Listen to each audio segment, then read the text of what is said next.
85장. 구주를 생각만 해도.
제17장.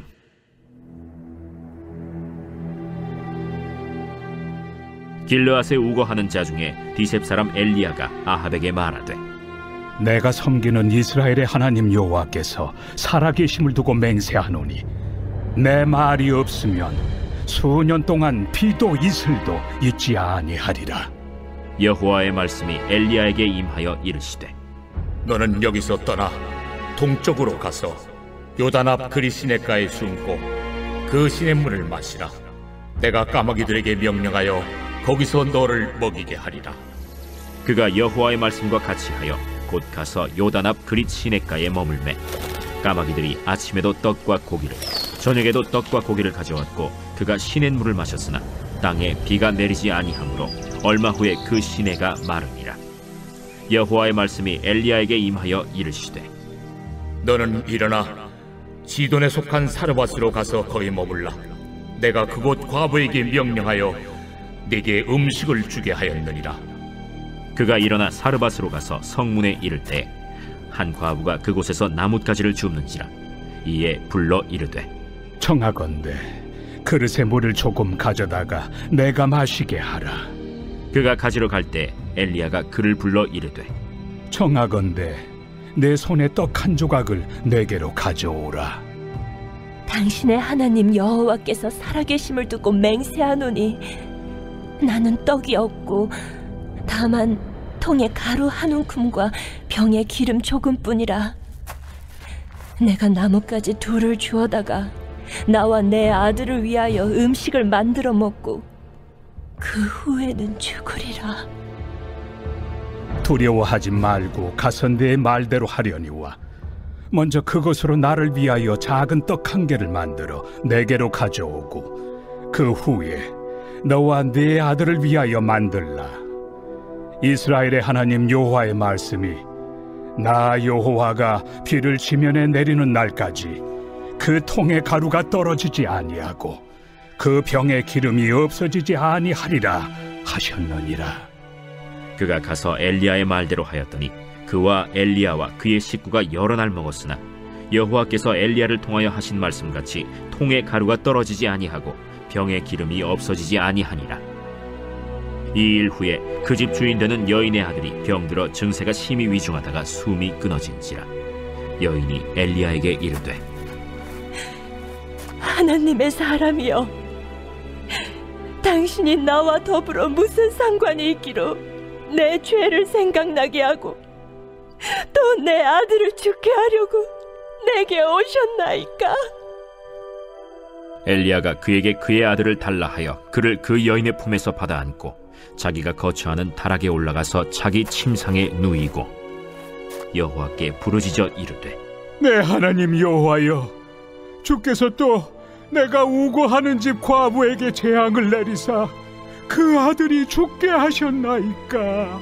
하고 그 아이 위에 몸을 3번 펴서 엎드리고 여호와께 부르짖어 이르되, 내 하나님 여호와여, 원하건대 이 아이의 혼으로 그의 몸에 돌아오게 하옵소서. 여호와께서 엘리야의 소리를 들으심으로 그 아이의 혼이 몸으로 돌아오고 살아난지라. 엘리야가 그 아이를 안고 다락에서 방으로 내려가서 그의 어머니에게 주며 이르되, 보라, 내 아들이 살아났느니라. 내가 이제야 당신은 하나님의 사람이시오, 당신의 입에 있는 여호와의 말씀이 진실한 줄 아노라 하니라. 이 시간 함께 예배하신 우리 사랑하는 성도님들의 삶과 가정 가운데 하나님으로부터 은혜와 평강이 풍성하기를 주님의 이름으로 축복합니다. 오늘 본문은 열왕기하 9장까지 이어지는 엘리야와 엘리사 내러티브의 시작입니다. 이 본문 1절을 보면 길르앗에 우거하는 자 중에 디셉 사람 엘리야가 아합에게 말하되 라는 말로 시작하고 있죠. 본문을 이해하기 위해서는 당시 상황을 먼저 알 필요가 있는데요. 당시는 아합이 북이스라엘의 왕으로 세워져 있을 때였습니다.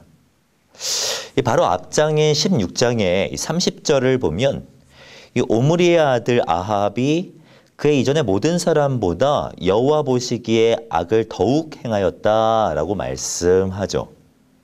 아합은 여호와 보시기에 악을 행하였습니다.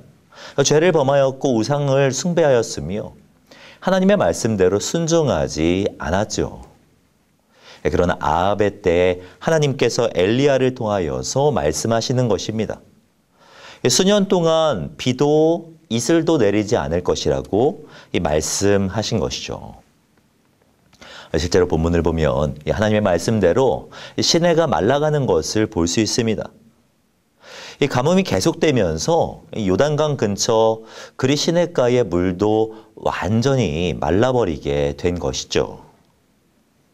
8절 이하를 보면 당시 상황이 얼마나 심각했던지를 유추할 수 있는데요. 하나님께서 엘리야에게 말씀하시면서 너는 일어나서 시돈에 속한 사르밧으로 가서 거기 머물라고 말씀하십니다. 사르밧은 이 시돈 지역, 더 자세히 말씀드리면 이 시돈에서 남쪽으로 한 6에서 8마일 정도 떨어져 있는 곳이었습니다. 이곳은 주전 1500년경에 건설되었으며 옷감, 도자기, 농산물, 자주색 염료 등을 생산하고 판매하는 이 산업의 중심지였습니다. 그러니까 이 하나님은 엘리야를 아주 편안하고 물자가 풍부했던 곳으로 보내신 것이죠. 그러나 엘리야가 도착한 사르밧의 상황은 좋지 않았습니다. 극심한 가뭄에 시달리고 있었고 이 한 집에 들어갔더니 이 과부가 먹을 것이 없어서 이 아들과 마지막 식사를 만들어 먹고 죽어야겠다 결심하고 있었던 상황이었죠. 여러분, 이것을 하나님의 저주라고 생각해서는 안 됩니다. 이 본문은 아합과 이스라엘이 믿고 있었던 우상들이 얼마나 무능력한 신들이었는지를 이야기하는 것입니다. 그러니까 이 바알과 아세라는 백성들의 가뭄과 기근으로 인하여서 고통당함에도 불구하고 아무것도 할 수 없는 무능한 존재였다는 것을 이야기하는 것이죠. 사랑하는 성도 여러분, 저는 이 상황이요, 이 하나님이 없음으로 인하여서 나타난 결과라고 생각합니다. 이스라엘에는 하나님이 계시지 않았습니다. 하나님의 말씀도 없었고요. 어느 누구도 하나님의 존재를 인정하지 않았습니다. 하나님이 계시지 않으면요, 우리는 고통할 수밖에 없다는 것을 이야기하는 거죠. 하나님이 계시지 않으면 우리는요, 눈물 흘릴 수밖에 없습니다. 하나님의 말씀이 없으면 우리를 계속해서 갈증을 느낄 수밖에 없어요. 하나님의 은혜와 하나님의 공급하심이 우리와 함께하지 않으면 우리는 오늘을 살아갈 수가 없고, 하나님이 계시지 않으면 우리에게 내일은 없는 것이죠. 사랑하는 성도 여러분, 하나님을 없이 여기는 사람이 필연적으로 할 수밖에 없는 고백은요, 갈증과 절망의 고백입니다. 사르밧 과부가 했던 고백이 무엇입니까? 12절을 보면 그가 이르되 당신의 하나님 여호와께서 살아계심을 두고 맹세하노니 나는 떡이 없고 다만 통에 가루 한 움큼과 병에 기름 조금뿐이라. 내가 나뭇가지 둘을 쥐어다가 나와 내 아들을 위하여 음식을 만들어 먹고 그 후에는 죽으리라 라고 고백하지 않습니까? 하나님이 없이는요, 이 만족할 수 없습니다. 하나님이 없이는 소망 가운데 살아갈 수 없어요. 그저 내 손에 쥐어진 것들 그 이상을 바라볼 수 없다라는 것이죠. 결국은 절망스러운 상황 속에 처하게 될 수밖에 없는 것이 이 하나님 없는 인생의 이 실존 아닙니까? 실제로 17절 이하를 보면요, 사르밧 과부는 아주 충격적인 결과를 마주하게 됩니다. 17절을 보면 이 일 후에 그 집 주인 되는 여인의 아들이 병들어 증세가 쉼이 위중하다가 숨이 끊어진지라 라고 말씀하죠. 사랑하는 성도 여러분, 이것이 하나님이 없는 인생의 최후입니다. 결국은 주님 없이는 죽음의 문제를 해결할 수 없다라는 것이죠. 그러나 여호와를 인정하는 사람은 다릅니다.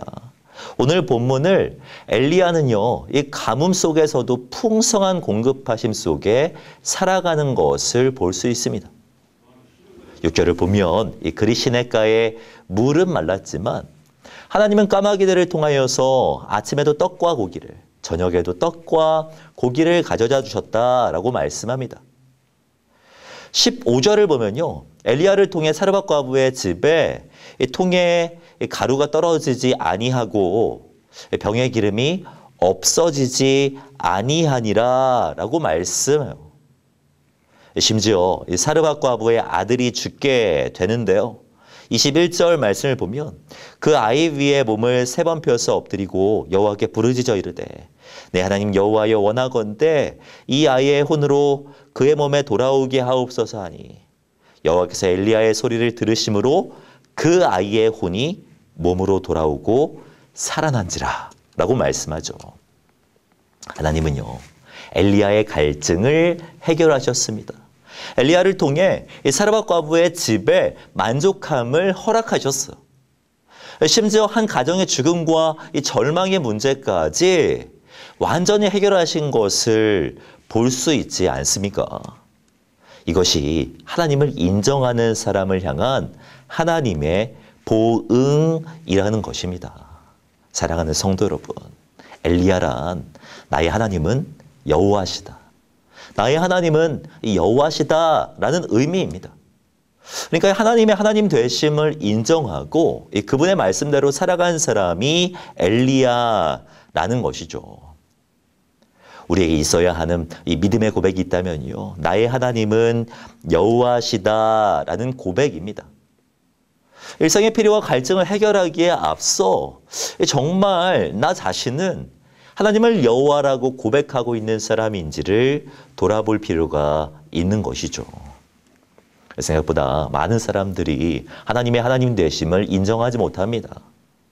이스라엘과 같이 하나님의 살아계심을 삶의 자리에서 믿음으로 고백하지 못하고 살아가죠. 우리가 회복해야 할 믿음의 고백이 있다면 나의 하나님은 여호와시다라는 고백입니다. 하나님 당신은 예배받기 합당하신 분이시며 하나님의 말씀은 진리입니다라는 이 믿음의 고백이 우리 가운데 진심으로 고백되어져야 하는 것이죠. 우리의 이러한 고백이 있는지 돌아볼 필요가 있습니다. 사도 베드로는요, 예수님께서 너희들은 나를 누구라 하느냐 물어보셨을 때 주는 그리스도시요 살아계신 하나님의 아들입니다 라고 고백했습니다. 예수님은 그 고백에 복되다라고 말씀하셨고요. 그 고백 위에 교회를 세워주셨죠. 우리에게 이러한 고백이 필요합니다. 하나님의 하나님 되심을 인정해야 합니다. 하나님의 말씀이 옳음을 삶의 자리에서 고백해야 합니다. 하나님께서 지금도 우리 가운데 살아서 역사하심을 우리의 입술과 삶으로 고백할 때 하나님의 역사가 우리의 삶의 현장 가운데 나타나게 되는 것이죠. 저는 오늘 본문 말씀을 묵상하면서 24절 말씀이 가장 인상적이었습니다. 이 가문과 이 사르밧 과부와의 대화 속에서 하나님의 하나님 되심을 고백한 엘리야가 결국에는 어떠한 인정을 받는 줄 아십니까? 24절 말씀을 보면요. 여인이 엘리야에게 이르되 내가 이제야 당신은 하나님의 사람이요 당신의 입에 있는 여호와의 말씀이 진실한 줄 아노라 라는 말을 듣게 되죠. 사랑하는 성도 여러분, 우리가 하나님을 고백할 때 하나님도 우리에게 고백들을 허락하십니다. 우리가 진심으로 하나님의 하나님 되심을 선포하며 살아간다면 세상도 하나님의 역사를 고백하게 되는 것이죠. 바라기는 이러한 고백이 있는 삶을 살아가시는 우리 성도님들이 되셨으면 좋겠습니다. 하나님의 하나님 되심을 인정하셨으면 좋겠습니다. 어떠한 상황 속에서도 주님을 바라보심으로 주님의 역사를 매일의 삶 속에서 경험하시는 저와 성도님들이 되시기를 주님의 이름으로 축복합니다. 기도하겠습니다. 지금도 살아계셔서 우리 가운데 역사하시는 하나님 정말 감사합니다. 우리로 하여금 주님을 믿는 믿음 주시고 하나님을 향한 고백이 있게 하여 주셔서 정말 감사합니다. 주님을 매일의 삶 속에서 인정하며 살아가는 우리들이 되게 하여 주시옵소서. 주님 없이는 단 하루도 살아갈 수 없음을 고백하며 주님을 더욱 의지하는 우리 모두가 되게 하여 주시옵소서. 여전히 주님을 인정하지 못하고 수많은 갈증과 절망 속에서 살아가는 사람들이 많습니다. 주님 찾아가 주셔서 하나님을 알게 하시고 주님 안에서 참된 만족과 소망을 누릴 수 있도록 인도하여 주시옵소서. 우리의 삶도 주님께 올려드립니다. 오늘을 살아가면서도 공급하시는 주님을 의지하며 풍성한 오늘을 살아갈 수 있도록 주여 인도하여 주시옵소서.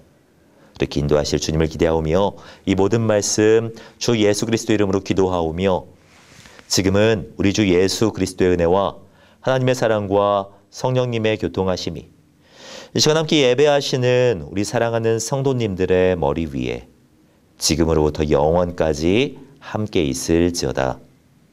아멘.